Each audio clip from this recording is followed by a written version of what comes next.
On Friday, February 12th, I said good morning to him. He was in the bed, he was on his computer, and it was a virtual learning day. I was headed out the door for work, would be home by lunch. I asked him how he was. I'm great. I said, wow, you're already on your computer. Yeah, I'm getting an early start so I can be done early. I said, I got it. I love you. There's food in the fridge. I'll see you at lunch. See you then, Mom. That was the last time I talked to my son. When I came home from lunch that day, of course, we found a horror that we will never forget. He was gone, and he had made the decision to take his own life. It was last June 8th, 2020, two police officers showed up at my house wanting to speak with myself and my husband. They sat us down in our living room and said, your son has been found deceased. Obviously at that point, the floor went out from underneath us. This cause is very important to me, simply because my daughter attempted suicide 3 times. As a parent, I didn't know what to do. So I did a lot of research and a lot of looking on the internet and everywhere else trying to find help. And in that process, I came across the American Foundation for Suicide Prevention. Since then, I've been trained on a number of areas, but I learned as a parent a tremendous amount of information. She is now very stable.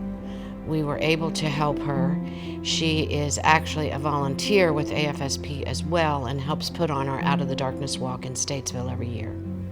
You know, we've had about 5 suicides in the last year from current or former students, and I work with kids and parents on a weekly basis, dealing with prevention work around depression and suicide, and I'm frequently referring students to outpatient counseling clinics in the area, also to Children's Hope Alliance, who does school-based counseling here, and other intervention work. So it's something that's on my radar each week. I think that we've seen an uptick in at least suicidal ideation, not necessarily in attempts, over the last couple of years. We've seen more red flags within this last year with all of the isolation that's occurred with COVID protocols that have been put in place. And I think generally what we've seen is, on the positive end, suicide is being talked about a little bit more.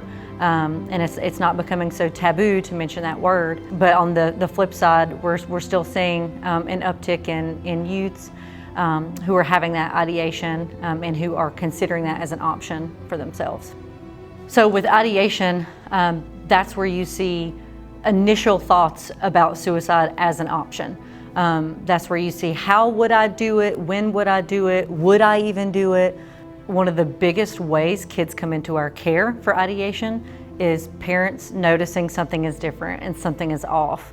I think the first thing is to name it. The first thing is to say, have you been thinking about hurting yourself? I mean, it's going to incite some fear within you as a parent, absolutely, to talk about it, but nothing would be scarier than not talking about it and having your child take their own life. It's very important that if you think there is suicidal ideation, you ask the child the question. And it took all my strength to ask my daughter, are you thinking of killing yourself? You have to ask that question, and you have to be white-knuckled about waiting for that answer. And her answer was yes. When I got that answer, chills went through me, but I had to be strong for her. Something's going on with our kids and our young people. Something very tragic and very sad that leaves them the thought of no other solution other than to take their life. And a lot of people say, I would have said, no, this could never happen to our family. It can. I hope it doesn't. I pray it doesn't. But I've also been told that for every one child who has completed this, and I use child meaning ages 14 to 24, for every one who completes, There are 25 who have tried. I'm not just one mother. I'm not just Ginger Finley. It's just not my son, Houston Finley. He represents 25 other children who have felt backed into a corner with no other choice. He had no typical warning signs. He wasn't withdrawn. He called us. I just spoke to him the night before. So I think it's a deeper problem. And in that moment of desperation when he made that decision, that's where I wish he would have been able to call someone. Or, as parents, we didn't talk to our kids about suicide because it was something that always happened to somebody else. So I just want to make sure that families are equipped to talk to their kids. And I think some of the questions we had with the suicide, why didn't you call us? There was a simple note in his phone that just said, let my mom know.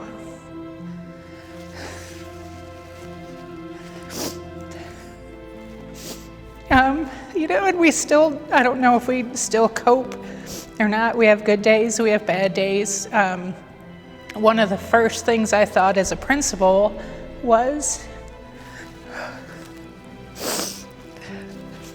I'm a principal of kids. Are parents going to want their kids to come to my school because I couldn't do the job for my own kid?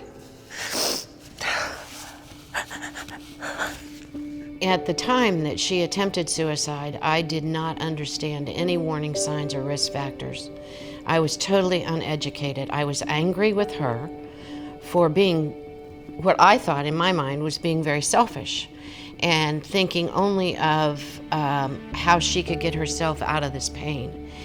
And instead, I should have been putting myself under her skin and realizing that she was doing what she thought was right for me so I wouldn't have the pain. If you look at all the warning signs, and there are 14 warning signs of possible suicide, she had all 14. I didn't know the single one because I had not been trained. I did not know anything about suicide or suicide prevention, but in my mind, she was doing something that was very selfish. Once I learned the warning signs and we were able to get my daughter help, then we were able to make progress and the medication was stabilized and her counseling was implemented. And I realized that all those things I realized that she was doing that were warning signs were starting to go away. And so she was healing. What can be scary for parents in the community is knowing that if it's happened once, if someone's thought about it once, that now we need to have eyes on this person for the rest of their life and they're doomed to this life where they're pegged as this person who's always thinking about suicide, and that's just not true. With the right help and the right resources, it may be a one-time thing, or it may be something that is monitored. It just depends on the person, but you're not doomed to a life of thinking about suicide, having had it happen to you once. I just want to tell parents that you are one of my best partners in the work that I do, and your students are also one of the best partners that I have in the work that I do. Many of the referrals that I have in working with students comes from students and parents, or other people who are concerned maybe about your kid. And I had 3 kids come up through this district as well, and I'm very grateful for the mentors and other concerned people in their lives that brought things to my attention. I think the best advice I can give parents is to be a super sleuth, especially of teenagers. Look at the search history on their laptops. Look at their search, what they're looking at on their phones. I know you're violating privacy, but I read my daughter's journal. If I had not done that, I might not have my daughter today. We wake up every day, and that's the first thing I think of is I have to remind myself, Houston's not here. What does that look like? You wake up in the middle of the night to just get a drink of water or to go to the bathroom, and that's what bubbles up. He's not here. I feel like I have a hole, a physical hole in my body that will never grow back, that will never fill in. And I miss him. I miss him. I miss talking to him. There's conversations you had with Houston that you didn't have with anybody else. And you miss that. You miss that. Don't assume, like we did, that it won't happen to your kids. Talk to them. Talk to your kids about suicide prevention, where to go when you're in crisis. Talk to them just about what they're interested in. Talk to them and get a sense of, you know them best, get a sense of where they are mentally, where they are spiritually, so that way if you feel that they need help, that's okay. And it's okay to get counseling, it's okay to talk to somebody. And as a parent, it's okay to say they're not really responding to me, so maybe they should reach out and get some help for those kids.